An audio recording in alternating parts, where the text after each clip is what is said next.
Queen Elizabeth II has died. For 70 years, she was the mother of a nation, a pillar of strength, and an inspiration to millions. The second longest reigning monarch of all time, the Queen leaves behind a legacy that will be difficult for us to forget. She met U.S. presidents and visited places across the world, including right here in Texas. Now her son, King Charles III, takes her place and tries to fill the role his mother is leaving behind.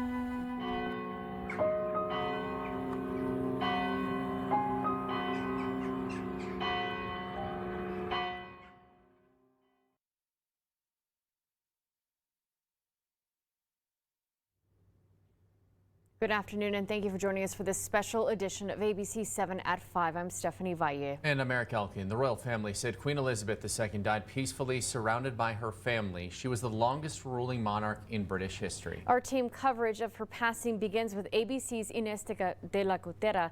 She's in London as mourners gather to remember and celebrate the life of the late Queen.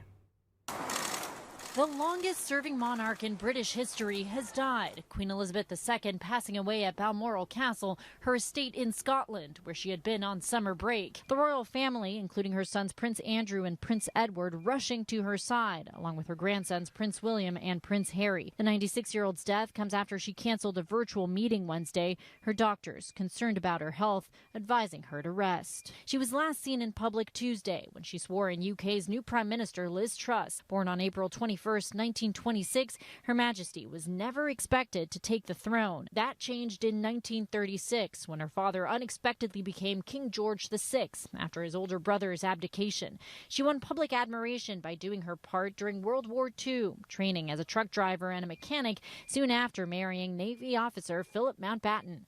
Prince Charles, born in 1948, was the first of their 4 children. After battling an illness, her father died when she was abroad in Kenya in 1952. The 25-year-old princess, now queen. There were low moments among the highs. It has turned out to be an annus horribilis. In 1997, when Princess Diana died in a car crash in Paris, the Queen faced backlash after taking several days to publicly mourn and pay tribute to her former daughter-in-law. More recently, her son Prince Andrew, embroiled in a sex scandal rocking the monarchy to its foundations, along with the family's turbulent relationship with Prince Harry's wife, Meghan Markle. But through it all, the Queen remaining the steady center of her growing family and always supported by Prince Philip, her husband of 73 years, until his death in April 2021.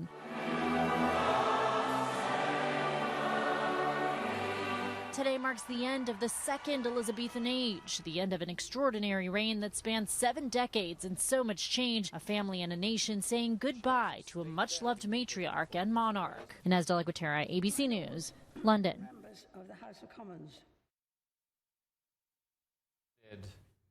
Texas in 1991, she and her late husband, Prince Philip, made the trip together. Here they are in Houston. We're about to show you, welcomed by thousands of Texans and receiving the key to the city.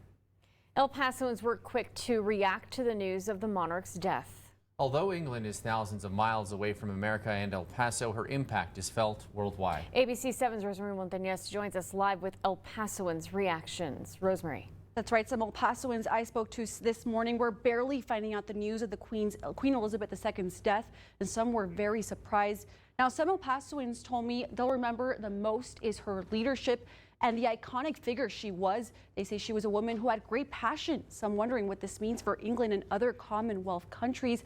I spoke to one El Pasoan who said he was able to visit London and was able to see Buckingham Palace. That man telling me the Queen will be remembered even here in El Paso. Her time had come, essentially. I know the British people will probably spend a week in mourning or whatever for her. She's a nice old lady, and seeing her with her grandchildren or her great-grandchildren was always fun to see. And coming up on ABC 7 at 6, I talked to someone who grew up in England. He tells me about his close encounters with the Queen and the legacy she leaves behind. Back to you. All right, Rosemary, thank you. And we also spoke to people in Las Cruces about their thoughts on the Queen's passing. But what was like a memory of the Queen that you have? Like for me, it was her hats. She always had those crazy hats. Yeah, and I also remember that she worked as a Land Rover mechanic during World War II, during the war. So I thought that's pretty cool. Yeah. well, and I don't pay that much attention to the monarchy, but she had corgis and we have a corgi, so.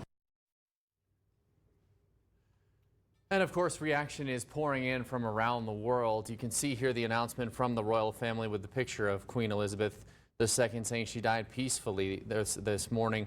Hear from President Biden saying, in a world of constant change, she was a steadying presence and a source of comfort and pride for generations of Britons, including many who have never known their country without her. Also, reaction coming from Texas Governor Greg Abbott saying, in part, the First Lady and I are truly saddened to hear the passing of Queen Elizabeth II, and our hearts and prayers go out to her family and the entire United Kingdom. He goes on to say here, the entire world is better to have had a strong, steady leader like Queen Elizabeth II, and we are forever honored to have had her as an ally to the United States and to Texas.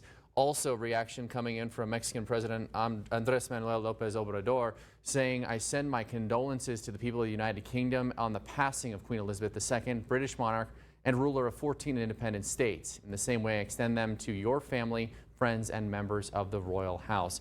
Then I want to also show you a couple of really stunning images that have come in. As the Union flag was being lowered over Windsor Castle, this rainbow showing up, this image captured by a photographer with Getty Images, and also the double rainbow here outside of Buckingham Palace as people started to gather when news came out of her health potentially being in decline earlier today before the announcement of her death. So really just some poetic, stunning images in the UK earlier today of those rainbows earlier today, Stephanie. All right, Eric. And the palace announcing the king will officially be called King Charles III. He was immediately made the king upon the Queen's death, but the official ceremony to mark the beginning of his reign will happen in a few days. He's expected to make his first public appearance since his mother's death tomorrow. Charles's wife, Camilla, is technically the new queen, but we do not know if she will officially choose to use that title. A tweet from the royal family did refer to Camilla as the Queen Consort. Before her death, Queen Elizabeth did express her wish that Camilla use the title. Prince William, meanwhile, is now next in line to the throne. He and his wife, Catherine, will likely take over the titles of Prince and Princess of Wales, although that process is not automatic. More information is expected to be released in the coming days. Remember to download the KVI News app and keep up with the latest developments on the Queen's passing. You will receive updates on breaking news as it happens. You can also head to KVI.com to continue following our complete coverage.